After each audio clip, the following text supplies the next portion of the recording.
Welcome back to the 150K podcast. I'm your host, Joe Graham, where we help take your dreams to six figures and beyond. Today, I have with me Ben. How do you say your last name? I tried it 3 or 4 times. I don't want to mess it up. He goes by BK, but how do you tell people how you say your last name, Ben? I think when they hear it, they'll be like, "Oh, that's why he goes by BK." It's Ben Knegendorf. Ben Knegendorf. I tried it better now. He is an e-commerce drop shipping expert. Met him through a mutual friend named George Bryant. But Ben, for people that don't know you and what you do, you also have a podcast and a bunch of other stuff. Tell us a little bit about your background, how you got into e-commerce, how you got into podcasting, and helping all the people you help. Yeah, that's a bit of a loaded question. I'll do the best I can. In 2014, I was working in a Walmart distribution center. It was a newer building, so first shift, people who were on first shift, they weren't leaving. We worked 4 10s there, which is also appealing if you work a regular job. And in 2014, I had made it to first shift. And I remember distinctly walking into that day to first shift, like, fuck yeah, I made it. It's 4 a.m. I'm in with the big boys. And I got there and everyone just looked absolutely dead inside. And I remember it very vividly. And I was just like, oh shit, like I'm 29, right? And so I'm like, this is the rest of my life. This is what I've been shooting for. Maybe I become a coach, is what they called managers there because we're a team. Give me a W. Yeah. Anyway, so like I made it there and it was not exciting. It was like, everyone was dead inside. And I remember it's on my website. I don't know word for word, but it's a note I took on my phone on the 5th of May. I went and took a bathroom break, one of many that day to stop working. And I took a note on my phone that it was like, I have to get out of here. This place is slowly driving me insane. Make a plan, start executing on it. And so that's where I started. I didn't know where to go, and I let the internet kind of guide me. And so that led me to flipping products on eBay from garage sales, realized that wasn't scalable. Somehow that turned me into the word drop shipping, and that's kind of where I first discovered it. Then I kind of stumbled into high ticket drop shipping, and that's what really turned me on. I ended up taking a course on that in 2015. And that's kind of really where my whole journey started, is just getting one store off the ground in 2015. No, that's cool. And I relate well with you. So when I started sales 15 plus years ago, before I was in sales, I was in a factory working for a company called Pfizer. And it was like, the goal is to get to Dave. And I'm sitting there going, when you said that, you walk on Dave and you see them and it's just like, just dead inside. No offense to people that want to do that. If they like that, that's great for them. But yeah, I had to do something else differently. So tell us a little bit more. So you're getting into you start with, you don't want to be where you're at. So you're getting into trying to find a way out. And you said you took a course on it. I'm assuming there's a lot more involved in that process than just taking a course. How did you become successful at it? What were some of the steps you took? Yeah, so this, I told you before the call, if you want to give the whole business model away, I'm happy to do that. As far as the steps I took, that course that I took, it's still around today. Myself and my business partner, who we now have our own course on it, we started there and we realized it wasn't everything. It's a great place to start, and it taught you basically what I'm happy to give away for free on this show, is like how the whole system works, right? So if you're not familiar with drop shipping, that's simply a method of fulfillment. About half the internet works this way, where I have it on my website. You buy it from me, and that manufacturer of the brand that you just bought ships it on my behalf to you. They drop ship it to you, so I never hold any inventory. I don't actually pay for the item until it actually sells, and so there's very low risk there until you can acquire the customer, and that is drop shipping in a nutshell. And I think it got popularized by people, I often reference this thing, a monocle I saw where they were zooming in on some girl on the beach. I'm like, great ad, I'll buy this thing and see what happens. It showed up 42 days later in a heavily taped box. The thing is junk. That's what people think of when they think dropshipping, AliExpress, right? And so this course taught me a different way. What if you could sell products people were already searching for? And the model for this was well written at the time. That was, Wayfair had just started, but if you don't know, Wayfair started as dozens and dozens of different niche stores selling all of the different categories that you can find on wayfair.com currently. And then they brought it all together and they were drop shipping everything. They eventually moved into warehousing once they became the behemoth that they are, but that was the model, right? And so this course kind of showed me, go find brands people are already searching for, set up a website, call those brands, say, I'd like to sell your products, and then go run Google ads and acquire those customers. And that was the extent of that course. And that's where I got started. But where growth really happened for me was, learning a bit more about marketing. I'm an absolute nerd when it comes to SEO. I think that's the biggest growth lever anybody can pull in their business. And learning how to actually run a business, not just go acquire a couple customers and make a few bucks. Yeah, no, that makes sense. So when you're training someone or teaching them this method, because I know like this whole podcast is about helping people break that 6-figure barrier. different ways. Like I did it through sales, you do it through selling stuff online, other people do it through courses. There's different ways. Do you recommend that they niche down and find just certain products to do, or do they go wide with it? What's a good strategy to start out? I think there's a few points here, right? So we try not to think products. Oftentimes people just think product, product, product, product. But as our mutual friend George would say, the person searching for that behind the screen, that's a human, right? And so like, let's actually focus on the human here. And so we try in our course and in all of our podcasts to tell you to think about a market, think about a human being who's buying something and like, what else do they buy, rather than just focus on one product and really corner yourself off. So I think I like to be as niche as possible in the beginning so that I can, build some relevance and sell some products and build an audience and then expand from there. So don't corner yourself off. Like I sold pellet grills at one point, right? I own the domain pelletgrillpros.com. It still exists. I sold it. That's a little too cornered off, right? You're only going to be able to sell pellet grills. You couldn't really expand there. Where I was also part of a business, shoptinyhouses.com, which allowed us to sell everything you would find inside of a tiny house or outside of a tiny house and really be able to grow our business from there, not just sell one thing. So I would encourage everyone to start small, but focus on the human and what else that human buys. Like even if you're selling, high-end surfboards, that person does things when you can't be surfing, right? Or throughout the year. They might be a skateboarder. They might be a snowboarder, right? How else can you serve that human behind the screen? Yeah. So how do you find your clients with this thing? Like, how do you attract them? I know you mentioned SEO a little bit, but how do you get people to come and buy it from you instead of going to a website or the manufacturer? Yeah. So look, we get this complaint a lot that people are like, if the manufacturer sells it, why could anyone else sell it, right? Like, do you shop at Target, Joe, or Walmart, or does. Best Buy, or yes. Whole Foods? You can buy most of those products directly, but you don't, right? You go to a place that is housed for this, or Amazon, or Lowe's, Home Depot, things like that are places where you really can't get any service either, or any explanations, but you still go there to buy the products. And so the same thing happens online. These retailers are very good at making a good product, but they need someone like you to sell it. So the example I typically give on podcasts is like, if you go to Google right now and you search infrared sauna, you click the shopping tab, it'll give you a list of all the brands that exist that are infrared sauna. Some of those are going to be retailers. A lot of those are going to be brands, right? And the one that stands out to me, and I just found this out yesterday on a podcast because they updated their site, is Sunray Sauna. If you go to Sunray Sauna and like look at their website, they used to have a button that literally said become a dealer, and that's as easy as it is. So what I want you to think about is like, whatever you're selling, there's brands behind this that already exist that people are already searching for. Those are going to be your brands on your website. Most of them are happy to bring on other retailers. And then as far as acquiring a customer, the beauty of this model is people are already searching for these products. So if you can go to Google Shopping, set up a 3-tier funnel, which is not as hard as it sounds when I initially say it, and really siphon off the keywords you want to show up for, which is brand name, product name, or SKU, or like really bottom of the funnel keywords, you can step right in front of those customers who are already searching for this product, get them on your website, either cookie them so you can remarket to them or close them right there on the spot and sell your products. It is honestly quite simple business model. Yeah. And I think we complicate it because like you're talking about like 3-step funnels, and I know what a funnel is, but for people that maybe don't have an understanding of what that is, and maybe they're like, I had to make funnels and all this stuff. What's a funnel? What does a funnel do? Yeah, so this one's probably a little different than even how you're thinking of funnel. So Google Shopping is simply, if you've ever went to Google and typed in a commercial intent keyword around a product, you've seen those little boxes on top, right? Those are Google Shopping ads. Google would like you to run some of their new smart things that do work well. They're behind me. I don't know if this is on video or not, Joe, but I sell pet supplements as one of my businesses. They're $40, $50, $60 or less. Those smart shopping campaigns Google wants you to set up work very, very well. Google's algorithm is getting very good.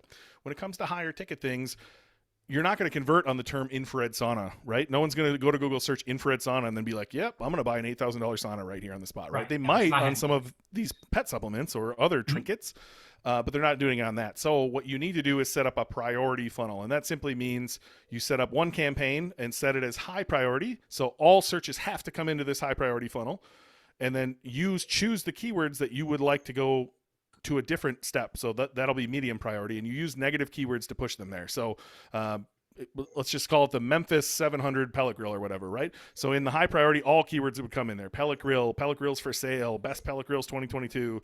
I'm going to push anything that contains the word Memphis down to medium using a negative keyword. Just use Memphis as a negative keyword phrase match. It'll push it. Now I'll duplicate that same funnel, right, or that same campaign, and make it medium priority. And the only thing that can come here is what I told was negative from high, right? It has to go to high first, Mhm. then it'll go to medium priority. And then I can do that again and say exact match Memphis, whatever, Memphis 700 pellet grill, exact match. I want to push that down even further, and I'll put that into a third duplicated campaign with a low priority setting, and then I can bid $5 on that term, right? I'm not going to pay $5 for somebody searching pellet grill or infrared sauna, but I'll definitely will consider paying $2 to $5 or $1 to $5 for those exact match bottom of the funnel keywords, right? And so it's really thinking about where is your customer in their journey to buy this product. If they're searching infrared sauna, they're not close. If they're searching brand versus brand, they might be in the middle of the funnel, right? That's a keyword you might pay a little bit more for. Hopefully you have a piece of content ranking for that already. And then at the bottom, if they're searching an exact brand, product, SKU even, those people are probably closer to buying than somebody searching infrared sauna. So you're happy to pay more and get in front of them. Yeah, no, that makes sense to me. Like, and I put it in because I don't sell a product, but like, like when you do hashtags on Instagram, if you have less viewers on it up for the hashtag, when someone reaches out, you have a higher chance of being at the top of that list. That's where my mind goes with it, at least. Just trying to dial in. You're trying to, at least from what I'm hearing you say, you're trying to make it to where if they're very specific, yours will pop up and you can pay a few dollars for that one because it's a lot more likely to get a sale than, like you said, pellet funnel or pellets. Yeah, Pellet no, grill. and I still want people who are searching infrared sauna, pellet grill. I still want them to come to my site, but how many of those people need to come there and work their way through my lead magnets, through my blog posts, get educated before they buy? A lot, right? It's not going to be the average e-commerce conversion rate is 2%. Mhm. That's going to be on search terms people have commercial intent, not infrared sauna or pellet grill, or house heater or whatever they're searching for, like the very generic term. I still want them to come, but I only want to pay like 5-10 cents for those terms. Yeah. Versus somebody who's searching exactly what I sell, I want to pay a little more for them because they're clearly closer to the purchase than the other person. So someone starting out with this, and I know we're going a little bit more technical with this, but I think this is good. What type of investment would someone need if they're wanting to start this type of business? Yeah, so I just had these up. Let me see if I can pull it up here real quick. So we have a video that says you can start for $500 in 30 days or less, and I'll stand by that all day long, right? So if you, I think it's one of the beauties of this business. So just to frame it for you, if you were going to start a franchise, if you were like, man, a Subway would kill in my town, you're going to spend hundreds of thousands of dollars getting that building, getting that license, getting it going, and hoping people want to come eat Subway from you. If you launch your own brand of products, you're going to need to do some research. You're going to need to send samples back and forth to China. You're probably going to place a huge order of $5,000-$10,000 to get started. Then you're going to launch and hope people find your product, or that you can interrupt them looking at grandma's dinner or what your friends did at the bar last week on Facebook and say, hey, want to buy this thing? That's difficult, right? So high ticket drop shipping, all you need is you're going to need a domain name. Everybody needs a domain name. We recommend Shopify as your commerce platform. So the domain, $12, Shopify, $29. You can buy a paid theme if you want to. I don't think you actually need to, but you can. Those are $180 to $300. Little plug. If you buy our course, we'll actually give you a nice little theme. I don't think you need one. My first store, I didn't have one. So you can exclude that if you want to. I think you should have Google Workspace, which is $12 a month, so that you have, Joe at mybusiness.com, right? Rather than Joe at gmail.com. Yeah. You want to look professional. You might want to get some branding done on Fiverr. Maybe that'll be $25. You'll again want to be professional. You'll want to get an 800 number, so you can do that with Grasshopper. That's $40 a month, so that you have a 1-800 your business rather than just some random phone number in there, just to look professional. And then your biggest expense is going to be Google Ads. Google Ads always runs a promo, and it's either spend $150, we'll give you $150, or spend $500, we'll give you $500. Mm-hmm. And so that's going to be your biggest expense. And then, of course, your time, right? You're going to need to actually reach out to these brands, upload their products, design your website a little bit. But that's kind of the beauty of it. You can get started for less than $500 in less than 30 days, and you're going to learn marketing, hopefully while making money from these sales. You're going to have to learn Google Ads. You're going to learn a little SEO. You're going to learn conversion rate optimization. You're going to learn copywriting. You're going to learn a little bit of code, because you're going to have to do a little bit of coding in your website, even just to put pixels in there. And so hopefully you're doing all of this while getting paid, while making sales, and essentially, getting a marketing degree while you're getting paid for it, rather than paying tens of thousands of dollars to go to college. Yeah. Well, and then the other thing I think of, because like I'm on the other side of talking and interacting with people, for people that maybe want to get in sales or business, but not have to do presentations or do other stuff, this is a really good model to go into. Where, like, say, maybe you don't want to have to coach people or train them with something or get in front of them a lot more, because a lot of the stuff that you're selling, the branding and the marketing that's been done, you're just directing them to your site, if I'm hearing you correctly. Yeah, the beauty of this is people are already searching for these brands, right? So it's not like you have to learn sales and learn how to market yourself. A lot of this work is done for you by the brands who have already built wonderful products. They've done a lot of marketing, and now people are looking for comparisons. A lot of times it's, they want to see this grill versus that grill or this sauna versus that sauna. If you can put out that content, or if you can drive them to a product page that actually gives them more information, maybe you bought one of these products and shot your own video, however you can give more value, but people are already searching for this. So that's the beauty of this, right? There's already traffic on demand for you, simply waiting for you to just get in front of that keyword. So is this a lot like, because I've had people hit me up like for affiliate marketing, is this similar or is this a different beast entirely? Yeah, so affiliate marketing, typically you're going to do that via blog. Now, Web 2 has exploded, right? So you could have your own podcast. I know I affiliate marketed podcasts when I had a podcast, and you could do this via a blog, or you could do this social media. I'm sure we all have someone in our Facebook feed who is, telling you to go buy something through their link, right? It's simply referral marketing. So this is a little different because you actually own the customer. When it's an affiliate marketing, if I had you, if you have a course, Joe, and I have you on my podcast, and then we tell everyone to go buy your course, likely they're going to do that through an affiliate link, but that's your customer, right? You're still going to take care of them in the course. This model, that's my customer, right? So if you buy, let's just say I own pelletgrillpros.com still, and you buy a Memphis from me, Memphis will ship it to you with my label on it, but you're my customer, right? I have to handle everything from that point on. I have the ability to remarket to you. I have the ability to take you on some sort of journey after your purchase, or love your customer sequence or anything like that, right? In affiliate marketing, you're just passing that off to somebody and hoping that traffic converts.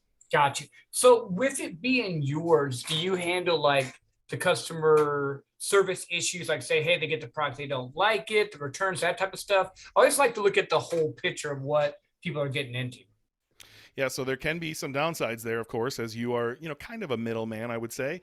But yes, you're going to have to deal with the customer service of they're your customer, right? And so some of the things you're going to be able to handle, some of the things you're not going to be able to. But I reference like this is going to make me sound old, but do you remember buying a boom box at Walmart or something, like a nice system back in the day? That was the cool thing, right? To put your cassette tape in. You bought it from Sony and it broke. Do you go to Walmart and return it? Maybe.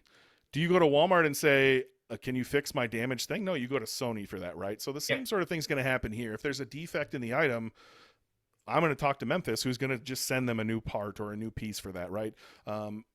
Or if it's an exchange, they're likely going to send it back to the brand, and the brand will exchange it and send it back out. And now, there might be some costs in there that are going to fall on you. That's not going to fall on the brand, but that's the price of doing business sometimes. And so most of the time you can handle some of the, easy customer service issues, and then you'll have to send them to the brand for some things, but that's the way it is in all aspects. And so, that can be the downside. There are brands out there who are like, we don't take returns. You're just going to have to deal with this, right? And so you're going to have to do a good job of either building a nice policy around that, let the customer understand that this is a product that's unreturnable, or you're just going to have to eat that cost again as a price of doing business. There's all business isn't smiles and roses, right? There's some real shit underneath a lot of this stuff. Well, I mean, that's business in general. Like when you're in sales, business, marketing, trying to create something new, there's going to always be stuff you have to deal with. I mean, that makes sense.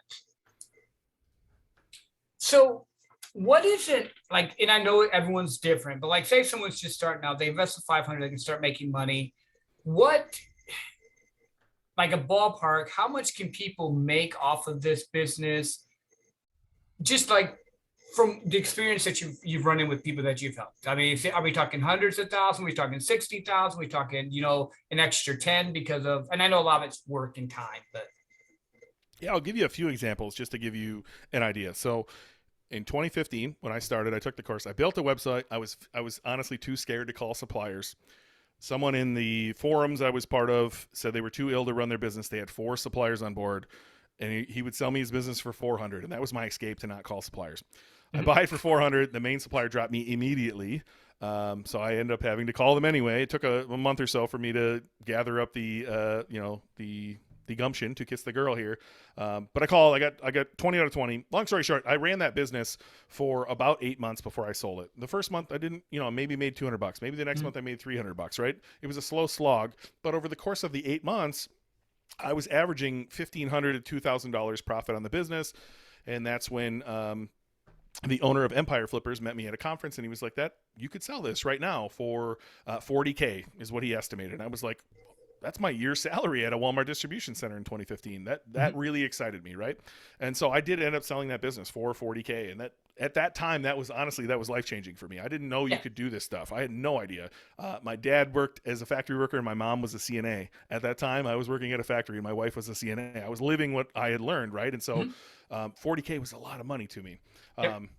Step forward in that, the next business I was part of, I exited that one in about a year. I partnered with a guy. We took his one business, turned it into shoptinyhouses.com, and he bought me out for, I want to say it was like $60K, which was, I owned half the business. So that one was valued at, $120K. I'm sure he's doing a whole lot better than that. Little side note, my wife asked for a divorce the moment I told her. That was not a good day in my life. But anyway, paid off all of our debt and moved forward. The next business I was part of, I coached these guys in their first 3 months. They bought some consulting from me. I coached them to $250,000 in their first 3 months. We remained friends for the next 9 months as they also lived in Wisconsin. We had some things in common. At the 1 year mark, they had hit $1 million in their first year, and they asked me to come on board. So I came on board, and 2 years later, we did $11 million in revenue, and then they bought me back out. That was a personal 7-figure victory for me. That taking a business to 8 figures is going to increase your multiple when you exit. It's going to increase what you can do. Most businesses nowadays are 10 to 20% profit at the end of the day. Almost all businesses are like that, unless you're selling a SaaS product or an information product. If you're selling physical products, you're likely going to be in that 10 to 20% take home rate. So I've have a lot of students who are in that high six figure range. We have quite a few students who are in that 7-figure range, and there's a few that have hit that 8-figure range, but you can do the math yourself when you're doing 11, 12, 13 million dollars in sales, and you're taking 10 to 20% of that home at the end of the day. I do think there's an opportunity to not scale this and treat it more like a lifestyle business where you're doing, $1 million a year, you're taking home $200,000 of that. You only have 1 or 2 VAs running this business with you, and you're happy, right? And that's what I just want people to be happy. And for you, that might be $1 million a year, and for another person, that might be 75, probably closer to $100,000 a year now with inflation, but whatever that is for you, I want you to be happy. And the beauty of this business is you can run it anywhere in the world, right? So I was originally sold on this model as you could live on a beach in Thailand for $2,000 a month. And I thought that was what I wanted. It's not what I wanted, but it sold me on the idea that you could do this and you could be happy on a couple grand living in paradise. Yeah, and I love that because I always teach life by design. I teach what makes you happy. And what a lot of people, because you mentioned the $200,000 mark, what a lot of people don't realize, because we see the flashy Instagram cars and the Lambos and all, is if you make $100,000 a year or more, you're in the top 30%. If you make 150, you're in the top 10. If you make over 200, you're in the top, I think it's either 3 to 5% of income earners in the world. I'm not against people being millionaires. I'm not against people making money. Totally do that. But just get your life by design, what you want to do. It's life-changing. Like we're talking about life-changing money, and you're able to do it, like you said, from your home and be able to help people. I think there's that line too, where there's diminishing returns, and it's not much more than you just said. I think 400,000 puts you in the 1% nowadays. Yeah. If you make 400,000 a year, you can't really do much more than you did at 200,000 a year. Like there's a mark where you have a cleaner clean your house, you have a chef make your meals, and you have a nanny perhaps. So like you have all the niceties. And then there's this huge gap until you have a private jet. Like there's that whole space in between is kind of no man's land where you're only getting more stressed and you're not really getting any more reward out of it. And so find that number for you. Like I can't remember what book it is, but there's quite a few books that have you reverse engineer this and really write out everything you would like to have and then add it up. And I think you'd be shocked at how small that number actually is to have everything you truly want to be happy. And if you can find a business, whether it's whatever I'm talking about or whatever Joe's talking about or any of your other guests that really make you happy and you can make that dollar a month, you should be running after that. Yeah. Well, because it's funny. Once you get to, like you said, once you get a certain amount, you get to do things like I took the kids to Disney World. We went to Hawaii a couple of times. We've done all the different fun stuff. And I'm like, well, what now? I can go and make more money in my day job with sales, but I'd rather help people make money because now I can help other dads or moms, do the things they wanted to do without that financial pressure. So I love this. I like that a lot. So how did you get into having your own? Was it just the natural progression to do the pet food or the pet supplement e-commerce business as well? Because you just decided to have your own brand, or how did you get into that? Yeah, so that kind of a funny story. So first off, that same conference where the gentleman from Empire Flippers, Justin Cook, told me I could sell my business, there was two guys there selling a course on Amazon FBA, which is fulfilled by Amazon. Mhm. My wife and I, my ex-wife now, sat at a different dinner table every single night, and those two gentlemen came and sat by us every single night, every lunch. And we weren't trying to avoid them; we were just trying to meet other people. And they sat by. They kind of took a shining to me. Mhm. I think they took advantage of me in hindsight, if I'm honest. They knew I was selling my business, and they were like, "How Yeah. would you like to give us $8,000 and own 10% of this business?" So we started Creatively Calm Studios, an adult coloring book company. They didn't allow me to do literally anything in the business. I just kind of sat there in it. We had a pretty big exit, so that was nice later on, a few years down the road. But that was my introduction to actually selling your own brand of products, a smaller brand. And so I had launched some gel pens under a brand. They didn't do very well, but they worked with the coloring books. And then one day, I'm a podcast junkie, Joe. I listen to Mhm. I have like 20 on rotation, and I don't miss an episode. And one of those shows back then said the Amazon $500 challenge was dead, that you couldn't go start a new FBA brand for $500. So FBA was the hot thing in Yeah. 2015, 16, 17. I have no idea why, but that day I was like, fuck that. It's not Let's dead. I'll go. figure it out today. Yeah. So I hopped on Amazon. I found a dog glucosamine, a liquid glucosamine for dogs that was selling really, really well. Had no competitors whatsoever. It took me about 30 minutes to find the manufacturer of this, and they told me the minimum order quantity was 12 bottles. And I went, let's fucking go, right? So Mhm. I found a designer on Upwork, and I got started, I think, for like $282 or something like that. So I started. Side story, I don't even like dogs. That's the weird part. I just did this on a whim, Uh, and Amazon did what Amazon did, right? If you rank your product in their A9 algorithm, you're gonna sell product, and if it's a good product, you're gonna do well. This was a great product. About a year later, my cat jumped out of my window and started walking towards me with a limp, and I was like, oh shit, like, that's a hard feeling to see mhm. one of your Yep. best friends start aging. And I looked, and my manufacturer had a glucosamine for cats too. And I was like, well, what do I have to lose? Let's give it a shot. I gave him that for 3 days, and he stopped limping immediately. Oh, He was running. nice. He was running around the house again, and I was like, oh shit, now I'm bought in, right? So I put him on the label, and I launched that product. That is now our bestseller by far. And that gave me some buy-in to this business. And so for years, I just let Amazon grow it. I launched all the variations of the glucosamines and the vitamins, and then launched some fish oils along with it. And Amazon grew it and grew it. And at one point, I met this guy at George Bryant's Mastermind, actually. Buddy came to me, and he's like, why aren't you focusing on that brand? Like, that has a lot of potential. I want to get away from, he owns a design agency. He wanted to operate, so he stepped in. Mhm. And then I hired Leanna Patch from punchlinecopy.com, one of the best funny copywriters I've ever met. She's also a crazy cat lady. She has like 10 cats. So she was writing all the copy for us. And I was like, you're Awesome. great. And I kept buying her days at like $3,000 a day. And then I was just like, do you just want to be part of this business? And so she bought a percentage from me. I sold some to the other gentleman who wanted to operate. Actually signed a warehouse lease this week, and about to move in as well. And so, like, really taking off. We did last year's revenue in a month and a half this year. So, like, just exploding. And so Mhm. I can't ignore this business or let it sit off to the side anymore. And yeah, this year I've been really leaning into that. But that's how it started, just on a whim. A podcast told me I couldn't do something, and I said, fuck that, I'm gonna do it today. So I love that. That's like the pure entrepreneur. They're like Alex Sharfin will talk about that, where we go into the future, we create something that's not there and just make it happen. I love that. We're not done, but I always like to do this in the middle. Tell people where they can find you on your course, on your pet supplement. What's the best place to get BK? yeah, typically, if you're listening to this, you're a podcast junkie like myself. Welcome to the club. And I would just send you over to ours. So dropshippodcast.com. We're on all the players, as you can imagine, under Dropship Podcast. And if you start at the beginning, like I said, we give this whole model away for free. If you want someone to hold your hand, then come join us inside our course. That's dropshipbreakthrough.com, where my partner John and I we've given away everything we have, and we've got a little subscription on the back of it, $97 a month, where you get group coaching, you'll get office hours with me, you'll get a private Slack channel with all of the private members, and so there's ability to have a bit of community there. But if that's not for you, great, listen to our podcast and get started. My whole goal here is to like help e-commerce change the lives of more people, because it truly changed the trajectory of my life. It's hard to remember what it was like to work at that warehouse and stress about money every day. But I do remember, and I don't ever fucking want to go back to that. And so e-commerce helped me find out who I was. And if I can find that weird kid in the classroom who's just like me, who, didn't know where they fit in, and this is what's for them, and I can help change their life, then that's exactly what I want to do. So Dropship Podcast, we have a Patreon where we go a little deeper, patreon.com/dropship podcast. Dropshipbreakthrough.com is our course, and my pets brand is paramountpethealth.com. And then I do have a high ticket dropshipping business that I'm going to keep that one under wraps, I think, for a little bit longer, just to let it scale. We're the market's wild right now.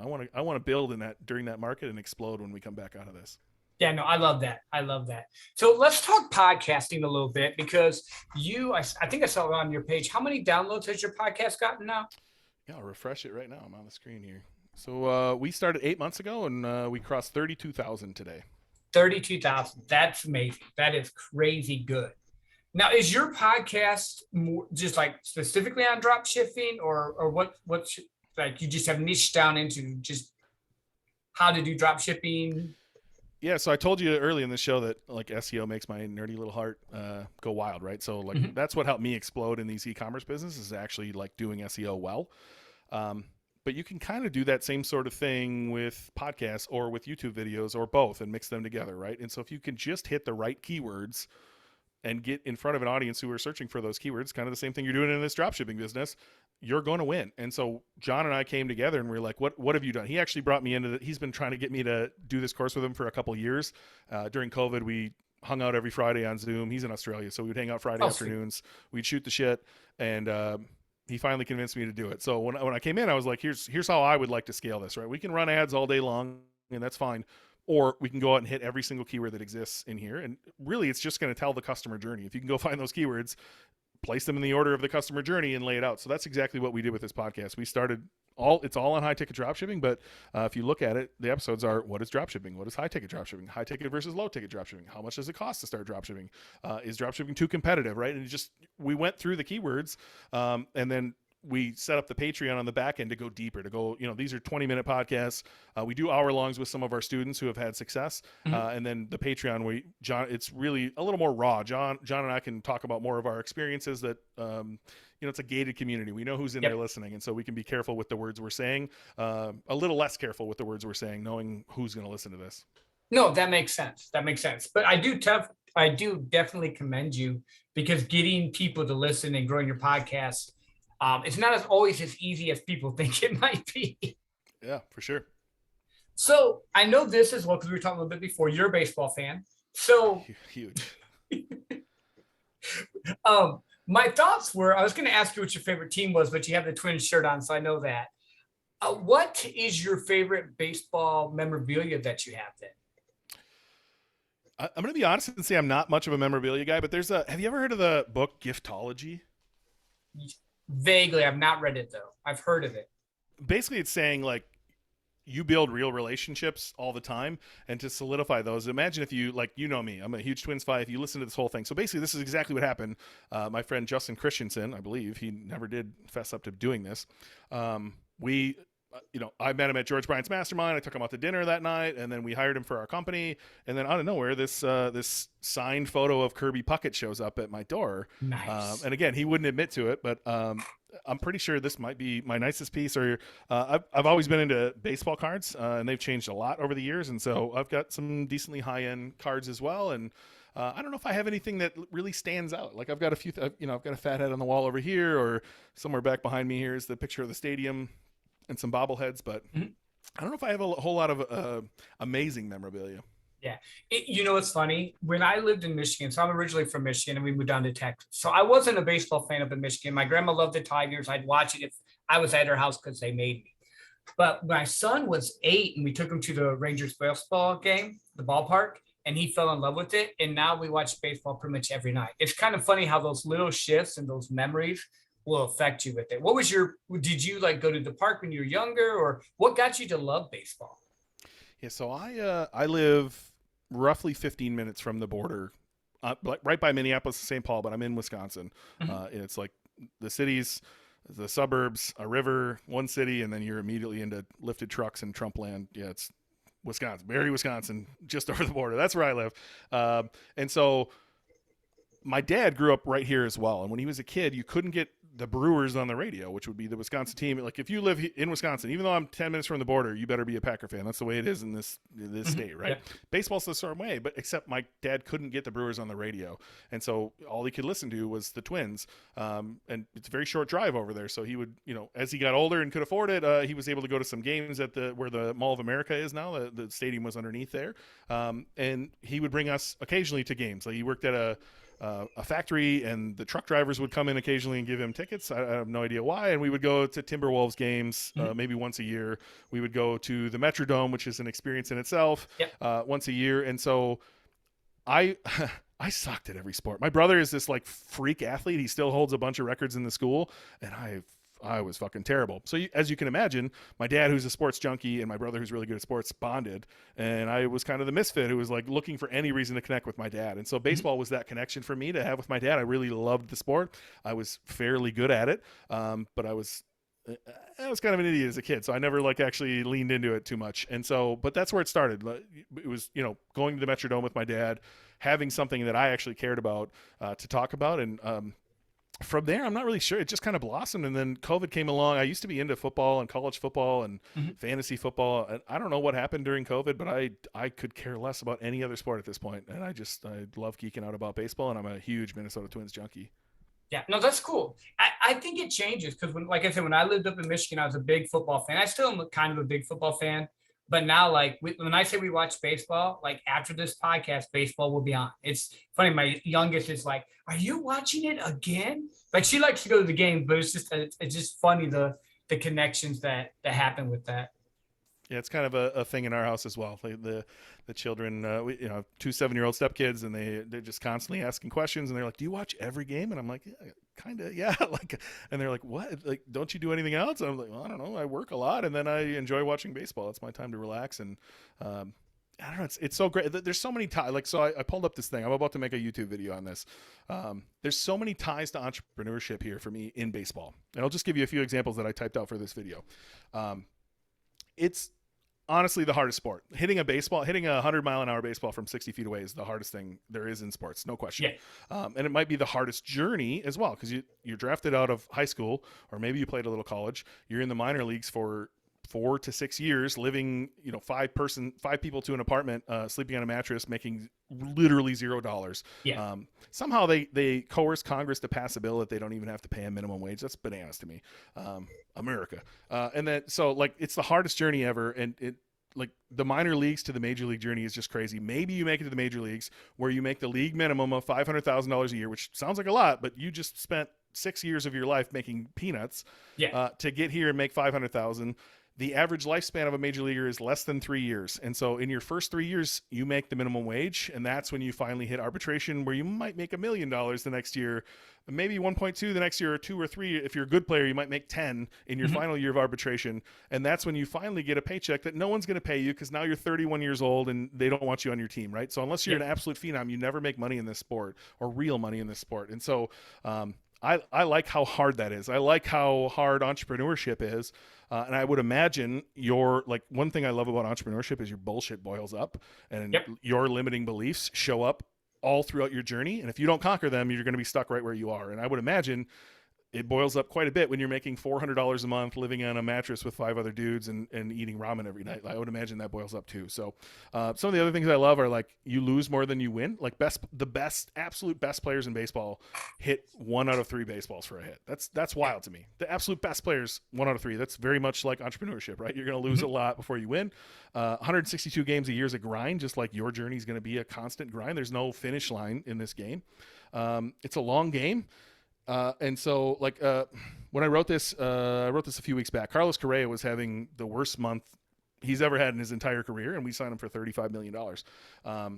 and he wasn't worried about it at all. Every interview he was on, he was like, "What are you talking about? It's April. Who cares? Like, this is all going to even out in the end." And so, entrepreneurship is the same way. There's going to be months, there's going to be years, perhaps, where it sucks. But if you're constantly looking out in that long view and playing the long game, you're going to do all right. I also like that anyone can win.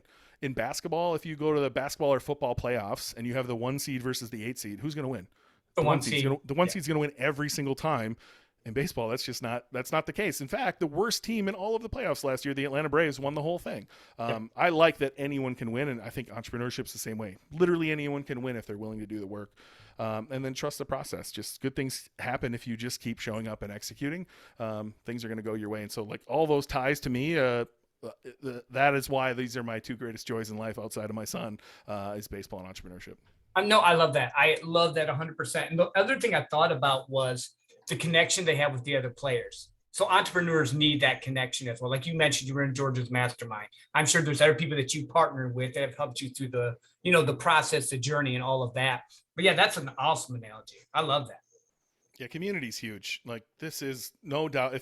More people should talk about how fucking lonely this game is. I don't know where you're at in Texas. If you're in Austin, good for you. That's where everyone appears to be nowadays. But again, I live. It would take me in the evenings when they have these meetups. It takes me about an hour to get to the west side of Minneapolis to go to these meetups, and there's only 10 people there. And that's in all of the Twin Cities that we're trying to gather as many people as we can. And so this is lonely. I wish I had someone down the street that I could go on a walk with every day and just shoot the shit, or go have a coffee with every day. And so finding those communities and building those relationships are what, amplify your journey. And so, yeah, shout out to George, man. That was the first mastermind I ever did. He invited me. I went there thinking I'm learning marketing. And for 3 days we bawled our eyes out, which is exactly what I needed. Yes. There was Elliot Rowe, he's now my coach. He singled me and my friend Kayvon out of the room and really saw something in us we didn't see in ourselves. And I started working with Elliot, who really helped me demolish all of those inner demons I had and really take me to the next level. And then, be in a room with people who are literally the best in the world at what they do. In a room I don't feel like I belong in most of the time when I'm there, but those are the relationships I'll treasure the rest of my life. Yeah, no, I get that 100%. I'm actually in Dallas, Fort Worth, but I did go down to Austin recently for a GB event. George was having an event down there. But nice. Yeah, I think it's true because I've been to 2 of his events, and the first one I was in, it was like I was making moves and starting my business and stuff, and I didn't realize how much I needed the community or how I felt. But it wasn't like I felt out of place as much as like it was like I felt like there's other people like me, because you mentioned that lonely thing, that because we're oddballs. People that are entrepreneurs, this picks you, really. You can't do anything else. You'll be miserable, mad, upset, frustrated. Because honestly, with my day job, sales job, I make really good money. I don't have to do this, but I do this because I love helping people and I love seeing that light bulb moment pop. And I think that's the same thing with entrepreneurs. We like the hard things. If it was easy, we wouldn't do it. I think you nailed it, though. We're all fucking weirdos. Like, well, yeah, I'm good with that. Weird. Yeah, well, I mean, think about it. Who would trade working 40 hours a week, making really good money, to working 80 hours a week to make maybe that amount of money and have all the risk? Or who would want to go do something that no one else has proven and have all that stress? But entrepreneurs, that's what we do. That's how we're built. That's how our mind works. But the community, for sure. We're fucking weirdos. Go meet some of the, some of it was disheartening when I met some of my idols that I had up on these pedestals. And I'm like, oh, first off, a lot of them are full of shit. And then they're also really weird, like over the top, too weird for me. But a lot of them just turned out to be just like me, who just like didn't fit in high school, couldn't really find their friend group, didn't really understand like where they fit in the world. They were trying to fit in this box we're all told we're supposed to live in, and that didn't feel right. And so, it took me till I was 30 to figure this out. So, finding that at 30, finding some people who were like doing the same thing as me and had the same worldview as me was life-changing. Mm-hmm. Well, yeah, because I played the sales game where I had a business without the overhead. That's what I would tell myself for like the first 44 years of my life. And then about a year ago, I started the podcast and started doing sales coaching and just, actually doing more entrepreneurial things. And just like you said, finding that right group for you. Community matters. Community matters more than anything else. I'm just leveling up. You got to put yourself out there, though, to find some of those people, right? I think too many people want to sit in their hole and not be themselves. And so early on, I started a podcast. It was called Take Consistent Action. I still own the domain because that's a hell of a domain. But that was scary as hell to like put myself out there and talk about at the time, making $1,000 a month. Who the fuck am I to talk about making $1,000 a month? But a lot of people needed to hear that. There was a lot of people on that same journey who found me by me speaking out, and that that's I don't know. I liked being a magnet. I liked being able to come to my shell, and then all of a sudden, the internet's a wonderful thing, right? You can be into underwater basket weaving, and you're going to find your people. Yeah, no, I love that. I love that. Any other words of wisdom? Anything we missed for like drop shipping, life, entrepreneurship, baseball? Yeah, I mean, the only advice I ever give at the end of the show is just kiss the girl. I think that's the biggest thing holding anyone back. Because even if they're listening to this show, they've got ideas in their head of grandeur, right? Go. Like I don't understand the not going part. Even looking back, I think how dumb I was at not going. Like I had a failed business at 24, 25. I started. You an MMA fan by any chance? Yeah, I like MMA. So way back in the day, I think he still says it a lot, but Joe Rogan would, every knockout, he'd be like, he got hit right on the button. And I was like, wait a minute, tap out exists. Why is there not on the button? So I started on the button fight gear. Ended up taking a big L there. Just bought a ton of shirts thinking everyone who told me they were going to buy was going to buy. They definitely don't. Don't trust anyone ever. No one wants to help you. And so we just had a bunch of these shirts and we sponsored fighters. And then one of the fighters turned out to be somebody we didn't really want to be associated with. And it was just, so I honestly, I sulked on that I think that ended at 24 or 25. I sulked for years. I definitely knew I needed something else, but I never was willing to take the chance. And just looking back, I wish I could have just given myself the shove. And so whatever that is for you, like if you have an idea in your head or something you're listening to, whether it's me or Joe or something else that intrigues you, go like right now, go sit at your computer and go take the first 2 steps. Like just put 2 hours of work in, whatever that is. Go find, if it's like dropshipping, go find a product, go find an audience, go find a manufacturer, call one manufacturer, whatever you need to do to like get momentum moving. You won't regret it. And it won't be as scary as you think it's going to be, even though, it sure seems like it now. Yeah, I love that. BK, thank you for being on the show. I appreciate you. And for everyone listening, share this episode. You know someone that needs to hear this. And until next time, take action, get going, and move forward.